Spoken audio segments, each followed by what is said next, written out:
استاد کا مقام اور مرتبہ قرآن و سنت میں ہمیں کیا ملتا ہے، اور آج کے شاگردوں کو جو لوگ استاد سے پڑھ رہے ہیں، جو اسٹوڈنٹ لائف گزار رہے ہیں، انہیں اللہ تبارک و تعالیٰ کا کلام اور محبوب کریم علیہ الصلاۃ والسلام کے فرامین کیا بتاتے ہیں کہ انہیں استاد کا ادب و احترام کس طرح بجا لانا چاہیے۔ نحمدہ ونصلی ونسلم علی رسولہ الکریم، اما بعد فاعوذ باللہ من الشیطان الرجیم، بسم اللہ الرحمن الرحیم، مولاي صلی وسلم دائما ابدا علی حبیبک خیر الخلق کلہم، نظرت الی بلاد اللہ جمعا کخردلۃ علی حکم اتصال، یا من یشفع عند حضرت طٰہ اشفع لنا یا اوجہ الشفعاء، مولاي صلی وسلم دائما ابدا علی حبیبک خیر الخلق کلہم۔ استاذ کا مقام اور استاد کا مرتبہ، در حقیقت بات یہ ہے کہ استاذ کی تعظیم، استاد کا ادب اور احترام، یہ دراصل علم کی تعظیم اور علم کا ادب اور احترام ہے، اور جو شخص جتنا زیادہ علم کی تعظیم کرتا ہے، علم کا ادب کرتا ہے، اللہ تبارک و تعالیٰ اسے اتنی ہی علمی بلندی عطا فرماتا ہے۔ تو علم سے نسبت رکھنے والی ہر چیز، چاہے وہ ایک قلم ہی کیوں نہ ہو، چاہے وہ اس کا مدرسہ یا یونیورسٹی ہو یا اسکول ہو، یا علم سے اس کی تعظیم سے نسبت رکھنے والی کوئی بھی چیز ہو، تو اس کی جتنی وہ تعظیم کرے گا اتنا اللہ تبارک و تعالیٰ اسے علم عطا فرمائے گا۔ تو اس میں سے ایک استاد جو کہ اس کا مربی ہے، اسے علم کی منازل طے کروانے والا ہے، اس کی تعظیم بھی بہت ضروری ہے۔ کسی نے کیا خوب کہا ہے کہ ما وصل من وصل الا بالحرمت،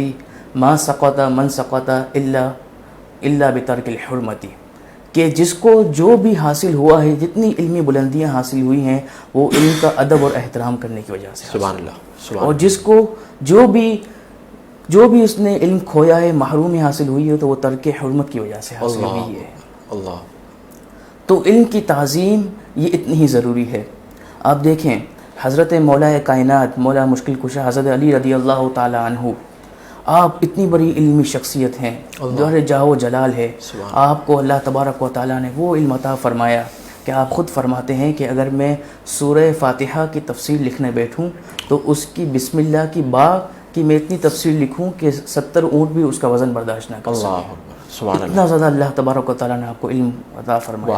خود نبی پاک علیہ الصلاۃ والسلام نے ارشاد فرمایا، قال رسول اللہ صلی اللہ علیہ وسلم انا مدینۃ العلم وعلی بابها، او کما قال علیہ الصلاۃ والسلام، کہ پیارے آقا صلی اللہ علیہ وسلم نے فرمایا کہ میں علم کا شہر ہوں اور علی اس کا دروازہ ہے۔ تو آپ استاذ کی تعظیم، استاد کا ادب کس طرح فرماتے ہیں؟ آپ فرماتے ہیں انا عبد من علمنی حرفا واحدا، کہ میں اس شخص کا غلام بن جاؤں کہ جو مجھے علم کا ایک لفظ سکھائے۔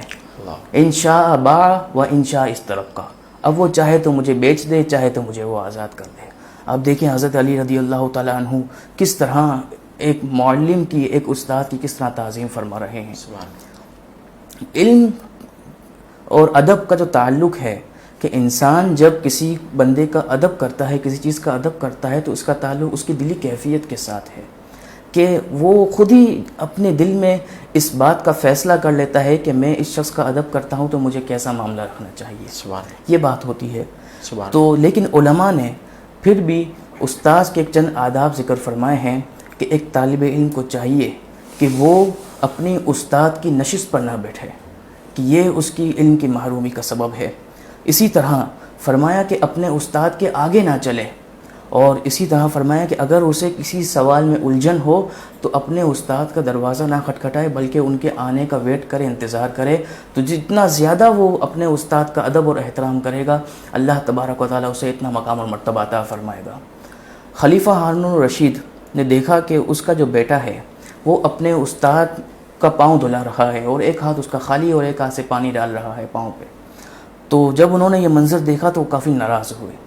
تو استاد یہ فرمانے لگے کہ شہزادے کو میں نے اس لیے زحمت دی کہ نماز میں تاخیر ہو رہی تھی تو اس لیے میں نے زحمت دی. کہا میں اس لیے ناراض نہیں ہوں کہ یہ کیوں پاؤں دھلا رہا ہے آپ, میں اس لیے ناراض ہوں کہ اس کا ایک ہاتھ خالی کیوں ہے, ایک ہاتھ سے وہ جو ہے وہ پاؤں کیوں نہیں دھو رہا. کیا بات ہے, کیا بات ہے, سبحان اللہ. اسی طرح علماء فرماتے ہیں کہ صرف استاد نہیں بلکہ استاد سے نسبت رکھنے والے لوگ, چاہے وہ استاد کی اولاد ہو, چاہے وہ استاد کے والدین ہوں, چاہے وہ استاد کے عزیز و اقربا ہوں, ان کی تعظیم کرنا جو ہے وہ بہت لازم ہے. ہمارے مسلک کے امام اعظم ابو حنیفہ رضی اللہ تعالیٰ عنہ, اللہ تبارک و تعالیٰ نے آپ کو کیا علمی مقام اور مرتبہ عطا فرمایا, سبحان اللہ, کہ آپ کا اصل نام ہے نعمان بن ثابت. علماء بیان فرماتے ہیں کہ اگر کوئی شخص 11 مرتبہ دعا میں آپ کا نام ذکر کرے نعمان بن ثابت, اور اللہ تبارک و تعالیٰ کی بارگاہ میں آپ کا وسیلہ پیش کرے تو اللہ تبارک و تعالیٰ اس کی حاجتوں کو پورا فرما دیتا ہے. سبحان اللہ, اتنا مقام اور مرتبہ آپ کو اللہ تبارک و تعالیٰ عطا فرمایا. آپ اپنی علمی مجلس میں بیٹھے ہیں, درس فرما رہے ہیں, بڑے بڑے شاگرد علماء آپ اس دور کے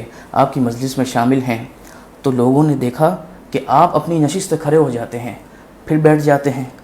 پھر آپ کھڑے ہو جاتے ہیں, پھر آپ بیٹھ جاتے ہیں. تو کسی نے موقع پا کر شاگرد نے سوال کیا, حضرت یہ کیا معاملہ ہے کہ آپ اٹھتے ہیں پھر تشریف فرما ہوتے ہیں, پھر آپ اٹھ جاتے ہیں پھر تشریف فرما ہوتے ہیں. تو فرمایا کہ مسجد کے باہر میرے استاد کا بیٹا کھیل رہا ہے بچوں کے ساتھ, جب وہ مسجد کے قریب آتا ہے تو اپنی جگہ سے میں تعظیم کے لیے کھڑا ہو جاتا ہوں, جب وہ چلا جاتا ہے تو میں پھر بیٹھ جاتا ہوں. تو استاد کی کس طرح آپ تعظیم فرما رہے ہیں.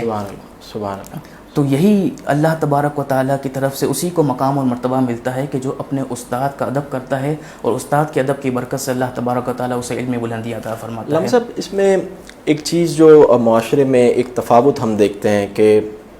ایک وہ طالب علم ہے کہ جو دین پڑھ رہا ہے, اور ایک وہ طالب علم ہے کہ جو دنیاوی تعلیم حاصل کر رہا ہے. استاد کے ادب کے معاملے میں یہ دونوں آپس میں بڑے دور دور نظر آتے ہیں. ایک دینی طالب علم کو ہم دیکھتے ہیں کہ وہ استاد کا بڑا ادب بجا لاتا ہے, اور جو دنیاوی درسگاہیں ہیں, جو اسکول کالجز اور یونیورسٹیز کا جو ماحول ہے وہ کسی سے پوشیدہ نہیں ہے. بعض اوقات خبریں انسان یہ تک دیکھتا ہے ناظرین کرام کہ نعوذ باللہ من ذالک یہ خبریں آتی ہیں کہ شاگردوں نے جو ہے وہ استاد کی نعوذ باللہ من ذالک پٹائی کر دی, ان کو ان کے مطلب کا جواب نہیں ملا, یا وہ جو چاہتے تھے وہ چیز وہ حاصل نہیں کر سکے تو انہوں نے استاد پر ہاتھ تک اٹھا دیا. یہ تفاوت کی وجہ کیا ہے, یہ اتنی دوری کیوں ہے, اور کیا ایسا طریقہ کار ہو کہ جس میں جو لوگ جو طلباء ہمارے جو اسٹوڈنٹس دنیاوی تعلیم بھی حاصل کر رہے ہیں وہ بھی آخرکار استاد کا ادب بجا لائیں, انہیں بھی پتہ چلے کہ یہ جو سامنے شخصیت کھڑی ہے یہ بڑی شخصیت ہے. دیکھیں اس میں جو مین بات ہے وہ یہی ہے کہ اللہ تبارک و تعالیٰ کی رضا, کہ ایک دینی طالب علم اگر وہ علم دین حاصل کرتا ہے تو اس کے ذہن میں نظریہ کیا ہوتا ہے, اس کا نظر و فکر کیا ہوتی ہے. اس کی نظر و فکر یہی ہوتی ہے کہ اللہ تبارک و تعالیٰ اس علم دین کی برکت سے مجھ سے راضی ہو جائے, اور اس علم دین کا نور جو ہے اس کے سینے میں داخل ہوتا ہے, اور یہ وہ نور ہے جو براہ راست نبی پاک علیہ الصلوۃ والسلام کے سینے اقدس سے جاری ہوا. اور جہاں تک دنیاوی طالب علم کا, دنیاوی اسٹوڈنٹ کا تعلق ہے, تو اکثر طور پر یہ دیکھا گیا ہے کہ ان کا مقصد جو ہے وہ دنیاوی مال و جاہ ہوتی ہے. اس کی وجہ سے ان کا دل جو ہے وہ سیاہ ہو جاتا ہے, اور وہ استاد کی اس طرح تعظیم نہیں کر سکتے جس طرح ایک دینی طالب علم جو ہے وہ اپنے استاد کی تعظیم کرتا ہے. اسی طرح قرآن مجید فرقان حمید میں اللہ تبارک و تعالیٰ فرماتا ہے, یوں تو نبی پاک علیہ الصلوۃ والسلام کی اللہ تبارک و تعالیٰ نے قرآن پاک میں بہت سی صفات ذکر فرمائی, لیکن اس میں سے ہمارا جو موضوع بحث ہے اس کے لحاظ سے یہ ہے کہ وَيُعَلِّمُهُمُ الْكِتَابَ وَالْحِكْمَةَ, کہ نبی پاک علیہ الصلوۃ والسلام لوگوں کو کتاب اور حکمت وہ سکھاتے ہیں, بطور ایک معلم ہیں, بطور ایک ٹیچر ہیں. اسی طرح نبی پاک علیہ الصلوۃ والسلام نے ارشاد فرمایا بُعِثْتُ مُعَلِّمًا, کہ میں معلم بنا کر, ٹیچر بنا کر بھیجا گیا. کیا بات ہے. آج کے اس دور سے پہلے ہم چلے جائیں تو پہلے استاد کا ادب, استاد کی تعظیم, استاد کا ایک تقدس ہوتا تھا, اور معاشرے کا ہر شخص یہ چاہتا تھا کہ میں استاد بنوں, کہ میرے معاشرے میں ہر جگہ میری رسپیکٹ ہو, میری عزت ہو. لیکن آج ہم اپنے معاشرے میں دیکھتے ہیں کہ اسٹوڈنٹ کا اپنے ٹیچر کے ساتھ جو رویہ ہوتا ہے, تو لوگ جو ہیں وہ استاد نہیں بننا چاہتے بلکہ وہ ڈاکٹر کی طرف یا اسی طرح انجینئر کی طرف جاتے ہیں, لیکن ایک استاد معاشرے کے اندر پیدا نہیں ہو رہے. یہی وجہ ہے. اسی طرح اعلیٰ حضرت امام اہل سنت الشاہ امام احمد رضا خان فاضل بریلوی رضی اللہ تعالیٰ عنہ عمر کا, آپ سے فتاوی رضویہ شریف میں سوال ہوا کہ سگے ماں باپ ان کی تعظیم زیادہ کرنی چاہیے ایک طالب علم کو, یا ایک استاد اور ایک شیخ کی تعظیم زیادہ کرنی چاہیے. تو اعلیٰ حضرت امام اہل سنت الشاہ امام احمد رضا فاضل بریلوی رضی اللہ تعالیٰ عنہ فرماتے ہیں کہ ایک استاد، ایک شیخ، اس کی تعظیم یہ والدین سے بھی زیادہ کرنی چاہیے۔ اس کی وجہ کیا ہے؟ اس کی وجہ یہ ہے کہ والدین جو ہیں وہ مربی بدن ہیں۔ مربی بدن یعنی اپنی اولاد کو وہ کپڑے، اپنی اولاد کو وہ کھانا پینا اور دیگر ضروریات زندگی مہیا کرتے ہیں، لیکن ایک جو استاد ہوتا ہے وہ اپنے طالب علم، اپنے شاگرد کے باطن پہ نظر رکھتا ہے کہ اس کے باطن کے اندر کیا خرابیاں ہیں، مجھے دور کرنی ہے، اس کے اندر کیا صلاحیتیں ہیں کہ اس کو میں اگر ابھار دوں تو یہ معاشرے میں اپنا کردار ادا کر سکے۔ تو اسی طرح اعلیٰ حضرت امام سنت فرماتے ہیں کہ مربی بدن سے مربی روح یہ زیادہ جو ہے معزز ہوتا ہے، لہٰذا اس کی جو ہے وہ زیادہ تعظیم کرنی چاہیے۔ کسی نے کیا خوب کہا ہے کہ والدین جو ہیں وہ تو مجھے آسمان سے زمین پہ لانے کا سبب بنے، لیکن استاذ وہ ہے جو مجھے زمین سے دوبارہ آسمان کی طرف لے گیا۔ تو اسی طرح آپ دیکھیں اعلیٰ حضرت امام اہل سنت کے دو شاگرد جو ہیں، وہ ایک تو اعلیٰ حضرت امام اہل سنت کے شاگرد ہیں صدر الشریعہ بدر الطریقہ صاحب بار سید مولانا امجد علی اعظمی صاحب رحمۃ اللہ تعالیٰ علیہ۔ آپ کے دو شاگرد ہیں کہ آپ کے بارے میں آتا ہے، دو شاگردوں حضور محدث پاکستان مولانا سردار احمد خان صاحب اور حضرت مصطفیٰ رضا خان صاحب مفتی اعظم ہند، کہ آپ جو ہیں وہ صدر الشریعہ کے شاگرد ہیں۔ تو حضرت صدر الشریعہ جو ہیں جب مسجد میں جاتے تھے تو ایک جوتا جو ہے مولانا سردار احمد خان صاحب اپنے پاس رکھ لیتے، ایک جوتا جو ہے حضور مفتی اعظم ہند اپنے پاس اپنے استاد کی تعظیم میں رکھ لیتے۔ تو اللہ تعالیٰ نے ان کو کیا مقام و مرتبہ عطا فرمایا، ایک محدث اعظم پاکستان ہے، ایک مفتی اعظم ہند ہے۔ اللہ تبارک و تعالیٰ علمی استاد کی ادب اور استاد کی تعظیم کی وجہ سے جو ہے وہ بڑی علمی مقام اور مرتبہ عطا فرماتا ہے۔ آخر میں آپ سے ایک بات کہوں گا کہ ہمارے معاشرے کے اندر یہ بہت زیادہ دیکھنے میں آتا ہے کہ استاد نے اپنے شاگرد کو، ٹیچر نے اپنے اسٹوڈنٹ کو اگر ڈانٹ دیا تو والدین جو ہے اپنے بچے کو لے کے فوراً استاد کے پاس پہنچ جاتے ہیں اور بچے کے سامنے استاد کو ذلیل کرتے ہیں۔